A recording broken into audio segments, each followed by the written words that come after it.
7 years old, my grandfather asked me a question in the form of a riddle. He said, "Bobby, what's the difference between a dog and a cat?" Then he answered his own question. He said, "A dog comes to live with you in your home, sees that you bring it food and water, and says to itself, 'Wow, these beings bring me food and water without me having to do anything.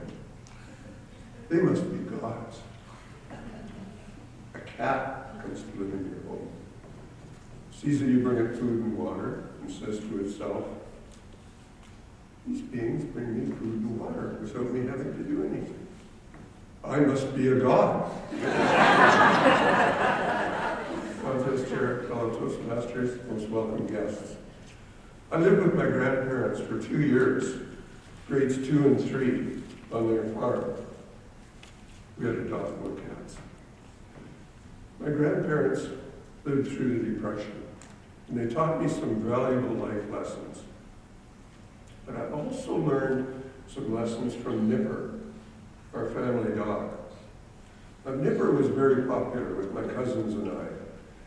He was a kind of a round, fluffy, black and white, Springer Cross we called him, but a mutt, really. Nipper was my friend. One fall night, kind of ordinary, cool, getting dark early, crisp night, just like it is right now. My grandparents and I had had dinner. There was nothing to predict what was about to happen. They asked me to clean up, quite normal. So I started. They went off to bed early. And we'd had a ham shank for dinner, and it was all gone. All that was left was the bone. So I thought that would be a nice treat for Nipper. So I took it out. He's an outside dog. Out through the door, dropped in his dish, went back inside. Our door had a distinctive slam to it. And as I got back inside, I heard my grandmother's voice from the bedroom. "Bobby, be sure and save the ham bone for soup." My heart stopped. In the silence, all I could hear was the clock ticking. And then, in desperation, I swung into action, back out the door, Nipper sniffing the bone. He looks up at me, I look at him, he looks at me.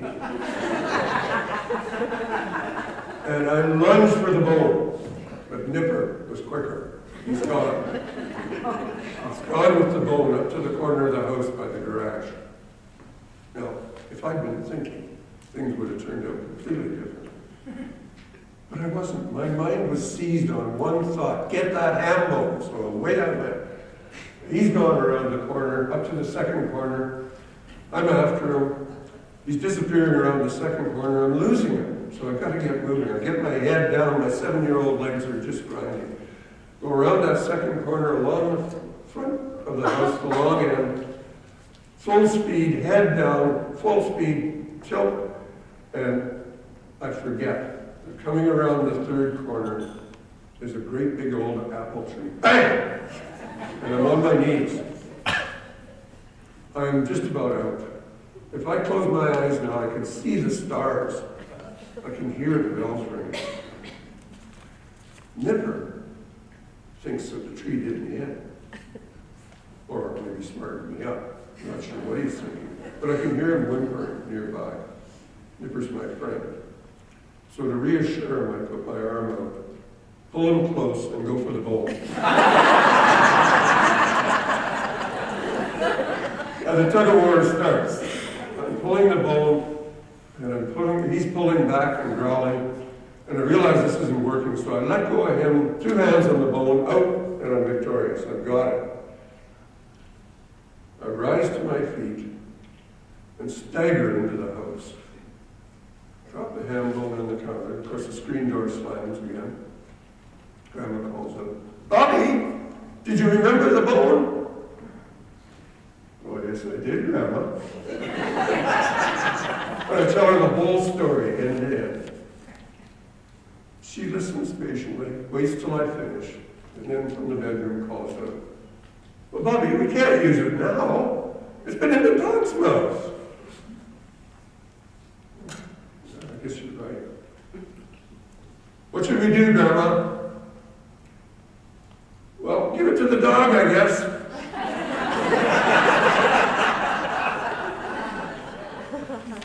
Back outside, into the dish.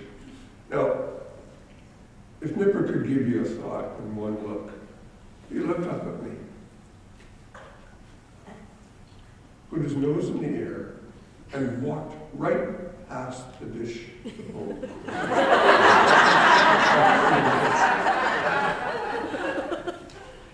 I didn't get it. I mean, I kind of get that 7 years a dog has to 1 year of our life. I get that. But the wisdom of Nipper wasn't coming through. I did get some lessons. I learned that persistence pays off. Just don't let a tree get in your way. Keep your head up. And you can learn from anyone, even your pets. But that wisdom of Nipper was escaping me. Until I remembered Grandpa and his riddles. And then I went back and I thought, what would Grandpa have said? And I think the question Grandpa would have asked me at that time was, Bobby, what do you get when you take the word dog and switch the letters around? That's true.